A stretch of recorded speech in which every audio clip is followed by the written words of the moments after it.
Gracias por seguir con nosotros en este espacio de expansión en ADN 40. Y bueno, este año va a ser una fiesta democrática. Se van a elegir más de 15 gobernadores y se renueva el Congreso Federal. 21,000 cargos en total estarán en juego en esta oportunidad que tenemos los mexicanos de decidir a quiénes son aquellos los que nos representan. Para hablar de ese tema están con nosotros Mariel Ibarra, ella es la editora general de Expansión Política, y Mauricio Torres, él es el responsable de la cobertura de Decisión 2021, un nuevo sitio que lanza Expansión Política para que todos ustedes sigan en Expansión MX. Hablaremos de eso después, pero arranquemos hablando de este gran momento de esta elección gigantesca. Mariel, cuéntanos. ¿Cómo ves, cómo son las perspectivas de esta elección y cómo estás viendo tú la cobertura que van a hacer desde Expansión?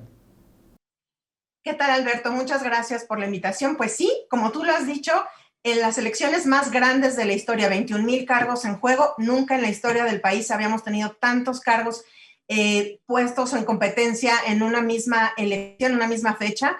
Y pues evidentemente estas elecciones arrancan pues con una expectativa muy grande, pues recordar que en ellas se está jugando el proyecto político del presidente Andrés Manuel López Obrador, de su partido, esta continuidad que él quiere darle a su gobierno y afianzar evidentemente lo que necesita en un Congreso. Recordemos que se elige la Cámara de Diputados, los 500 diputados que van a la Cámara, bueno, los que se eligen.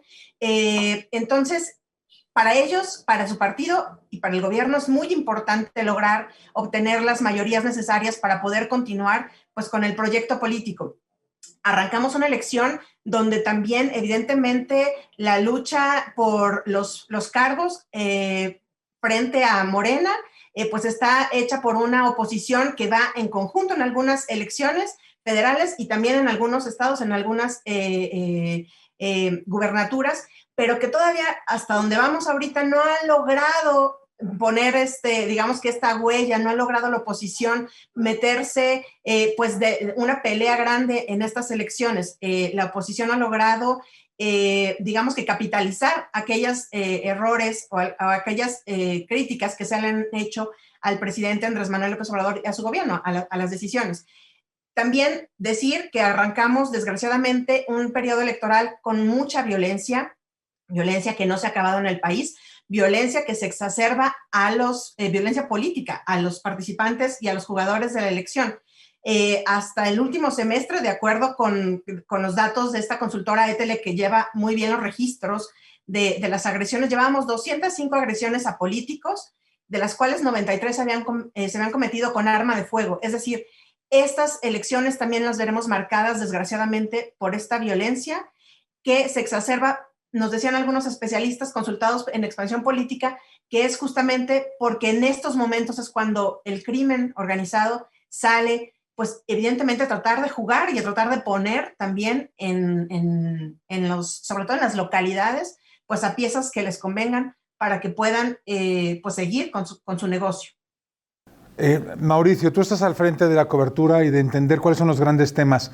Mariel nos ha contado este aspecto terrible de la violencia política, pero también hay otros temas grandes que sin duda van a atraer a todos los votantes. ¿Cuáles son los grandes temas que van a generar pues, que la gente realmente se interese por esta elección? Porque yo siento que está pasando en todo el mundo un cierto desapego de la política por parte de todos, un cansancio de los temas políticos, que yo creo que sin duda es una de las cosas más terribles que pueden suceder, porque al fin y al cabo la democracia está ahí para que todos decidamos quién queremos que nos represente. ¿Cómo vas a enfocar tú? ¿Cuáles son los grandes temas que tú ves para esta elección desde el punto de vista periodístico? ¿Cuáles son las grandes historias que pueden lograr que la gente se enganche con esta elección? Hola, Alberto, muy buenas tardes. Muchas gracias por la invitación también. Pues en efecto, voy a partir de exponer un poco el proyecto dentro de Expansión Política y dentro del Grupo Expansión en general, dentro de Expansión Política más en particular. Estamos lanzando este espacio de cobertura electoral, Decisión 2021, que es un micrositio en el que aspiramos a concentrar la cobertura que hagamos. Historias diferentes, ángulos más profundos que no se centren tanto en la cobertura noticiosa del día a día, sino que intenten darle al lector, al usuario, una perspectiva más amplia de qué es lo que está ocurriendo, de cuál es la disputa por el poder y sobre todo de cuáles pueden ser las consecuencias, ¿no? Bien decías tú, planteemos la pregunta, ¿cuáles son los grandes temas? Me parece que uno de esos grandes temas es...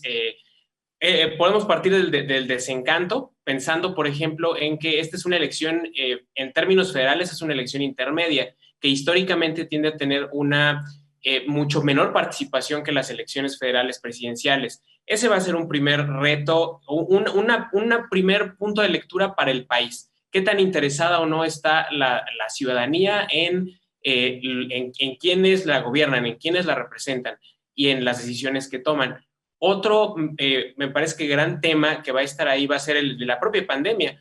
Recordemos que uno de los otros elementos que le darán contexto a estas elecciones va a ser la emergencia sanitaria que aún está en el país. Decía Mariel, tenemos la polarización, tenemos la violencia, también está la pandemia. Y eso va a marcar mucho la pauta incluso de cómo van a ser las propias campañas, ¿no? El INE ha estado trabajando en protocolos y en lineamientos para decirle a los candidatos cómo van a poder competir o no, y está incluso afinando cómo va a ser la propia jornada electoral. Una cita en la que, la lista nominal es de más de 90 millones de personas. Sabemos por el mismo punto del abstencionismo que más o menos la mitad suele no ir a votar, pero aún así estamos hablando de muchísima gente que va a ir a las urnas y de la que se va a tener que cuidar su salud. Ahora, en esta elección hay un elemento extra que se llama reelección. O sea, los legisladores van a poder ser reelegidos. Y eso sin duda la novedad es que vamos a saber pues, cómo fue su comportamiento en el pasado. Mariel, ¿cómo estás viendo este punto clave de la reelección? ¿Qué papel va a jugar? ¿Va a jugar en contra o a favor de los candidatos? ¿Y cuál es el reto informativo también de comunicar a la sociedad pues, qué está detrás de cada persona que ya ha ejercido ese cargo durante al menos 3 años? Claro, tienes toda la razón. La reelección por primera vez, me refiero a diputados federales, porque ya tuvimos reelección en alcaldías en la elección pasada, pero por primera vez los diputados federales van a las urnas nuevamente y a pedir sobre todo el voto de la gente que en teoría ya los conocemos. Yo nada más quisiera justamente hacer énfasis en los retos y en la oportunidad que tenemos los ciudadanos de evaluar a aquellos diputados por lo que hicieron y dejaron de hacer y cómo votaron en la Cámara. Y creo que justamente ahí hay un reto importante para nosotros como medios de comunicación en acercarles esa información a la ciudadanía y decirle, mira, hey, aquí está tu diputado, te representa por ese distrito, esto fue lo que hizo y dejó de hacer y estas fueron las votaciones que hizo. ¿Acaso el diputado fue a tocarte a tu puerta para pedirte tu consejo de cómo votar? ¿Qué hizo el diputado por tu colonia? Por tu sección? Creo que tenemos una gran oportunidad de ponerlos a prueba y de verdad decidir si queremos tener a esos diputados representándonos en la Cámara de Diputados o no. Y ese será un gran reto. Aquí, por ejemplo, recordemos que los propios diputados, y luego ya hubo un aval por parte del Instituto Nacional Electoral de las reglas, de cómo iban a hacer esta reelección. Y lo que se aprobó fue que estos diputados pueden quedarse en su puesto, digamos, en su curul, mientras buscan el voto de los demás. Ahí, evidentemente, con mucha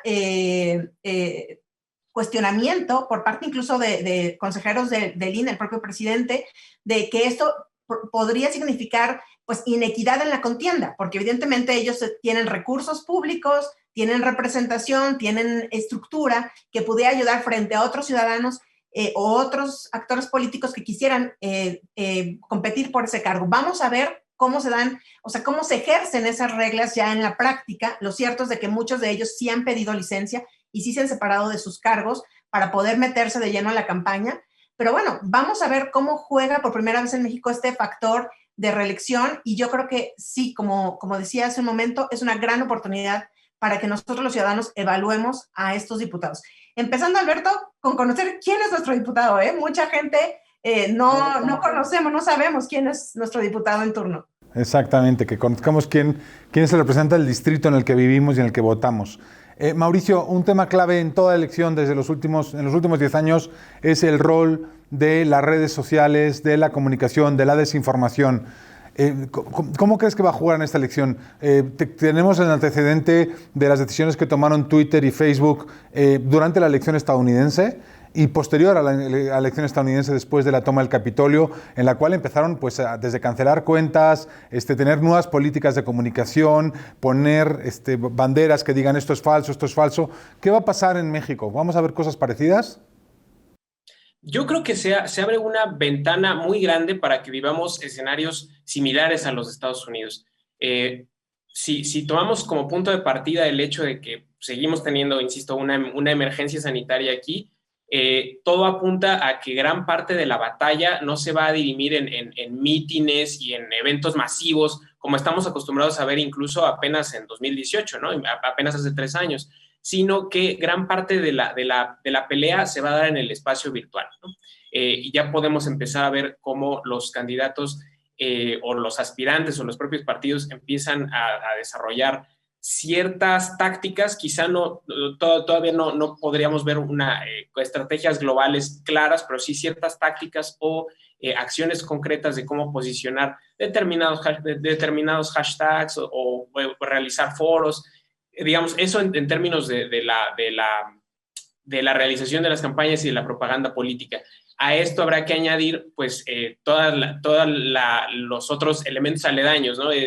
La posibilidad de que haya campañas negras, demasiada desinformación, mucha guerra. Que no es una posibilidad, o sea, las vivimos de manera cotidiana. Además. O sea, todos vemos que hay infinidad de bots respondiendo mensajes en todos lados. O sea, alguien está detrás de esos bots porque, pues, JP372710 evidentemente es un bot. Todas esas campañas negras ya existen, supongo que se van a multiplicar, ¿no?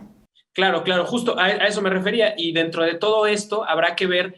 Creo que uno de los puntos en los que deberemos estar atentos y que ya apuntabas tú es cómo van a reaccionar las empresas, ¿no? Sabemos, más o menos podemos pensar en los escenarios en los que van a reaccionar determinados actores políticos, pero creo que me parece que es la primera vez en la que las empresas de redes sociales van a ser otro posible actor en términos de que las decisiones que puedan o no tomar podrían tener algún tipo de incidencia en la contienda. Es decir, ¿qué escenario veríamos si Facebook, por irme al caso extremo, veta cualquier tipo de posteo político, o Twitter, o empieza a flaguear, a etiquetar a aquellos contenidos que pueda considerar tendenciosos o engañosos, algo que está, digamos, contemplado dentro de sus políticas de uso?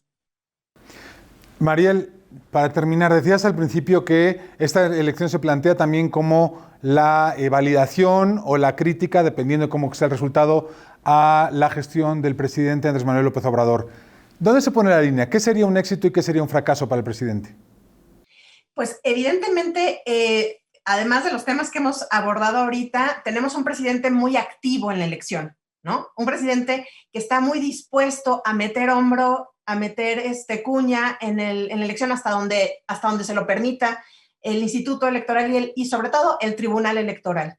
Y hasta donde hemos visto ahorita las decisiones del tribunal son porque el presidente puede hablar de la elección y referirse a la elección sin que haya una penalización como antes lo veíamos. Vamos a ver cómo camina esto. El presidente sabe que esta elección es clave para su proyecto. Gracias, Mariel. Gracias, Mauricio.